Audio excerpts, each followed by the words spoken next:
जमीन से 480 फीट ऊंचे 4500 साल पुराने इस पिरामिड के अंदर ऐसा क्या था जिसको सिर्फ देखने के लिए रिसर्चर्स ने एक रोबोटिक कैमरा पिरामिड के अंदर भेजा। एक जगह पर आकर रोबोटिक कैमरा रुक गया क्योंकि उसके सामने पत्थर का एक स्लैब था। रिसर्चर्स का मानना था कि इस स्लैब के पीछे जरूर कोई ऐसा राज छुपा है जो पिछले 4500 सालों से दफन है। ये राज इनको हर कीमत में जानना था। इसीलिए उन्होंने रॉबर्ट के आगे एक ड्रिल मशीन लगाई जिसने उस पत्थर के स्लैब में बारीक छेद कर दिया। अब इस छेद के अंदर एक कैमरा भेजा गया जिसने स्लैब के उस पार एक ऐसा मंजर देखा जो पिछले 4500 सालों से किसी ने भी नहीं देखा था। हमारे चैनल पर आपका फिर से स्वागत है।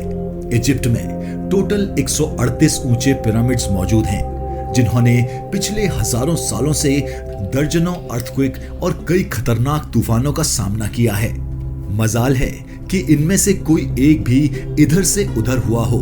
इनमें से सबसे ऊंचा और बड़ा pyramid the great pyramid of Giza कहलाता है और इस पिरामिड की बेस का एरिया 13 एकड़ है। यानी इस पिरामिड के अंदर हैरतअंगेज तौर पे एक नहीं 9 फुटबॉल फील्ड्स आराम से फिट हो सकती हैं। एक एस्टिमेट के हिसाब से इस पिरामिड में टोटल 23 लाख बड़े बड़े पत्थरों का यूज हुआ है जिसमें से कई पत्थरों का वजन 50 टन भी था। अगर इसके टोटल वजन का अंदाजा लगाया जाए तो पिरामिड का वजन 60 लाख टन है जो 12 बुर्ज खलीफा के वजन के बराबर बनता है। लेकिन इतने ऊंचे और आलीशान पिरामिड का बनाने का मकसद क्या था? हजारों साल पहले जब इंसान के पास कोई टूल्स भी मौजूद नहीं थे तब इस पिरामिड की दीवारों को कैसे इंच बाय इंच लेवल किया होगा? कैसे 50 टन पत्थरों को स्क्वायर शेप में काटकर बगैर क्रेन के ही 80 फीट ऊंचाई पर कैसे पहुंचाया होगा? और इनको बनाने में कौन से इंजीनियर्स का हाथ था जिन्होंने इस पिरामिड्स को अर्थक्वेक प्रूफ के साथ साथ इनकी तमाम साइड को इक्वली 51.5% के एंगल पर सेट किया है? ये सब आप समझ सकेंगे इस वीडियो में। आइए शुरू करते हैं। Challenge number 1। कई सदियों से रिसर्चर्स टीम इन पिरामिड्स की कंस्ट्रक्शन टेक्निक जानने के लिए सर पकड़ के बैठी है कि आखिर इस पिरामिड की हर side equally north, south, east और वेस्ट पे बगैर कंपास के कैसे सेट की गई होगी। कई एक्सपर्ट्स का मानना है कि उस टाइम के आर्किटेक्ट्स ने सबसे पहले ऐसी जमीन खोजी होगी जो लाखों टन वजनी पत्थर का वजन उठा सके। उसके बाद पोलर स्टार्स यानी वो तारे जिनकी मदद से अर्थ के पोल का पता चलता है, उनकी मदद से पिरामिड की हर साइड को मार्क किया गया होगा।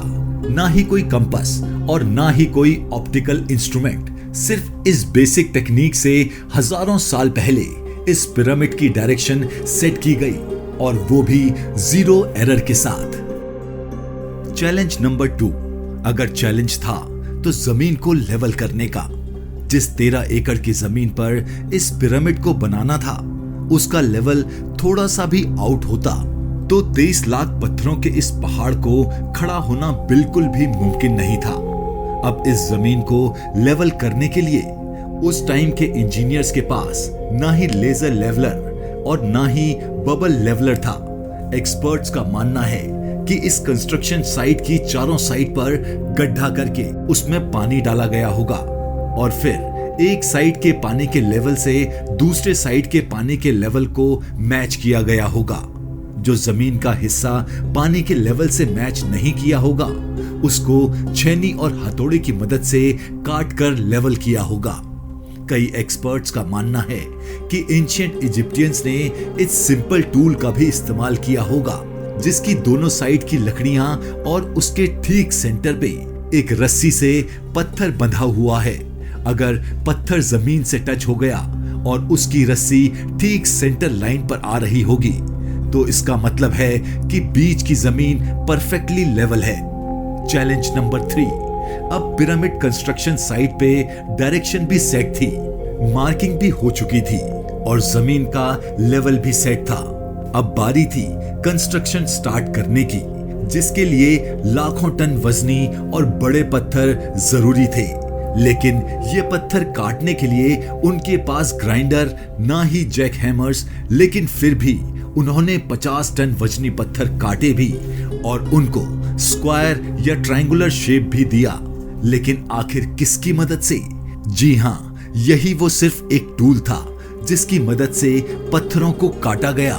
एक्सपर्ट्स का मानना है कि पिरामिड की कंस्ट्रक्शन पे इस्तेमाल होने वाली छेनी सिर्फ कॉपर से ही नहीं बनी थी, क्योंकि उनको भी ये बात मालूम थी कि कॉपर नरम होता है और पत्थर नहीं काट सकता। इसीलिए इसमें एक केमिकल आर्सेनिक भी शामिल किया गया था। कॉपर और आर्सेनिक से बनाई जाने वाली ये छेनी लकड़ियों के हथौड़ों से पत्थरों पर ठोकी जाती थी और कई घंटे की मेहनत के बाद बड़े बड़े पत्थर शेप में लाए जाते थे।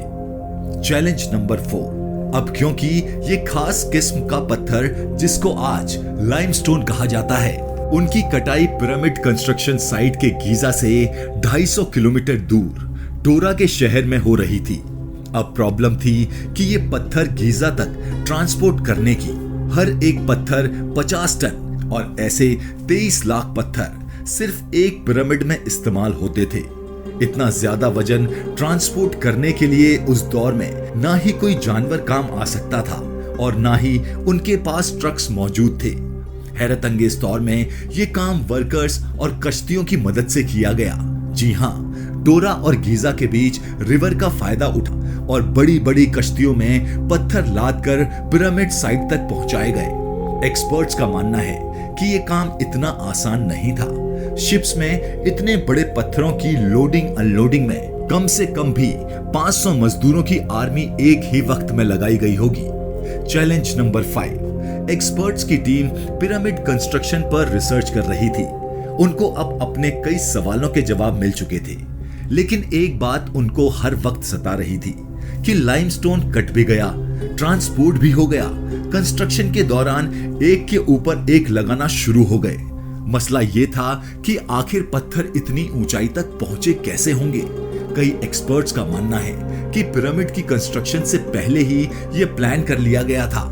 या तो ये स्पाइरल ट्रैक के जरिए ऊपर गए होंगे या फिर जिगजैग के तरीके से, लेकिन ये बात तो तय है कि 5000 केजी के पत्थर ऊपर मजदूरों की आर्मी की मदद से ही खिसक खिसक कर गए होंगे। Challenge number 6। इस पिरामिड के अंदर कंपार्टमेंट, उनके अंदर जाने का रास्ता और कई छोटी छोटी सुरंगें भी बनाई गई थी। बाकी सब चीजें तो ठीक थी, सिर्फ एक चीज एक्सपर्ट्स को हैरान कर गई और ये थी कि अंदर के कंपार्टमेंट में जो पत्थर इस्तेमाल हुआ था वो लाइमस्टोन नहीं बल्कि ग्रेनाइट था। जी हाँ, ग्रेनाइट एक ऐसा पत्थर है जो डायमंड के बाद दुनिया का सबसे सख्त पत्थर माना जाता है।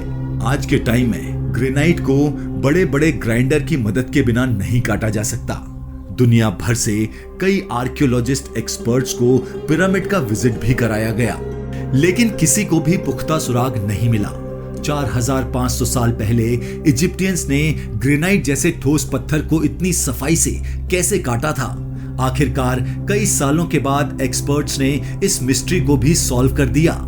इजिप्टियंस ने ग्रेनाइट को इतनी सफाई से एक ऐसे आरे से काटा था जिसके दांत ही नहीं थे।